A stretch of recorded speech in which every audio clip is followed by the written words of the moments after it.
महेश भट्ट और रिया चक्रवर्ती के बीच ये 8 जून को है, जिस दिन दिशा सालियान की मौत हुई थी और कथित रूप से उसके बाद दोनों नहीं मिले थे। उस दिन रिया चक्रवर्ती लगातार महेश भट्ट से बातचीत कर रही थी। मेरे पास शब्द नहीं है, लेकिन आपको मैं कैसे बताऊं, शुक्रिया बहादुर बने रहने के लिए, मैंने हमेशा सब कुछ पीछे छोड़ दिया है। आयशा ने, तुम मेरी बच्ची हो, तुम बहुत अच्छी मेरी बच्ची हो, आप सही थे। इस दिन के लिए हमारी मुलाकात हुई थी, सिर्फ फिल्म के लिए ही नहीं बल्कि कुछ बहुत अलग था। आपके बोले हुए हर शब्द गूंजते हैं, मैं आपके निस्वार्थ प्यार को महसूस करती हूं।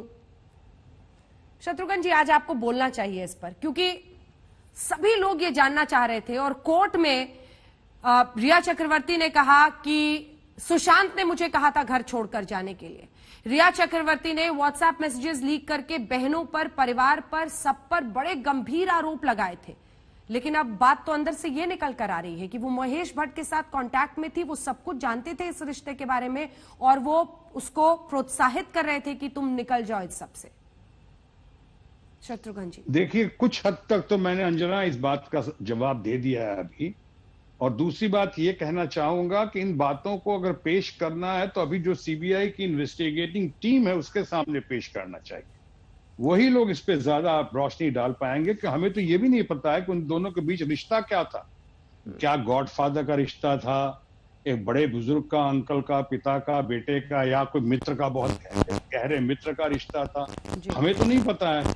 मैं तो आपको बताना चाहूंगा, जिस लड़की का आपने नाम लिया, उस लड़की से भी आज तक मेरी कोई मुलाकात नहीं है। हाँ, उनके जो लॉयर हैं मान शिंदे, वो हमारे मित्र रहे हैं, उनसे कई बार पहले मुलाकात हुई, सालों पहले, लेकिन अच्छे आदमी हैं, उनकी मैं कदर करता हूं। लेकिन रिया से तो मेरी कोई मुलाकात आज तक नहीं हुई है।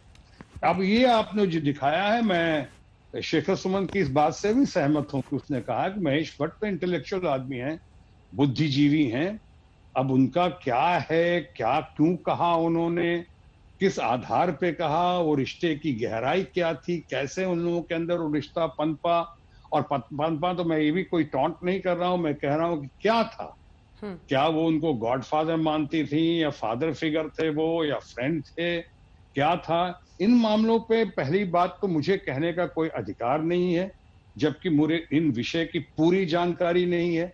आप जानती हैं और इस बात को आप लोग मानते भी हैं कि मैं कोई बात कहता हूं तो कम से कम विषय की जानकारी के आधार पे ही कहता हूं, जहां तक मुझे जानकारी होती है। लेकिन चूंकि मुझे नहीं है और मैं इन लोगों को और दूसरा ये भी देखिए कि हमारे उनमें सुशांत के भी और जिनका नाम लिया आपने, इन लोगों के बीच में बहुत अंतर भी है। ये लोग सही माने में तो आप कह सकते हैं अंजना कि हमारे बच्चे समान है, बच्चे समान इन द सेंस की एज फैक्टर। हमारे साथ सुशांत भी जब आए थे, जब मिले थे तो बहुत रिस्पेक्टफुल्ली मिले थे, बहुत संस्कार के साथ मिले थे। लेकिन हमने उनसे भी कहा था कि भाई हम तो तुम्हारी हौसला अफजाई कर सकते हैं, हम तो यही चाहेंगे कि तुम लोग जो कहते हो कि हमारे जैसा नाम हमसे 1000 गुना बढ़ के नाम हो, हम तो यही दुआ करेंगे। शो मस्ट गो ऑन, ये चलते रहना चाहिए और कोई भी पैमाना जो है वो आखिरी पैमाना नहीं होना चाहिए। ये सब बातें उनको भी अच्छी लगी थी, मुझे भी अच्छी लगी थी।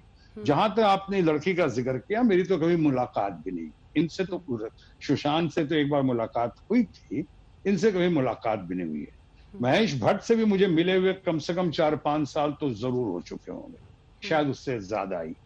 इसलिए मैं अपना सुझाव एक हम्बली मैं कहना चाहूंगा कि इन बातों को अगर सीबीआई के सामने रखा जाए, चाहे जो लोग इन्वेस्टिगेट कर रहे हैं उनके सामने रखा जाए, तो वो लोग ही ज्यादा अच्छी तरह बता पाएंगे और वो लोग ही इस विषय पे और ज्यादा रोशनी डाल पाएंगे। नमस्कार, मैं हूं अंजना ओम कश्यप। हमें उम्मीद है ये वीडियो आपको पसंद आया होगा। लेटेस्ट खबरों के लिए वीडियो के पसंद आने पर लाइक, शेयर एंड सब्सक्राइब करना ना भूलें।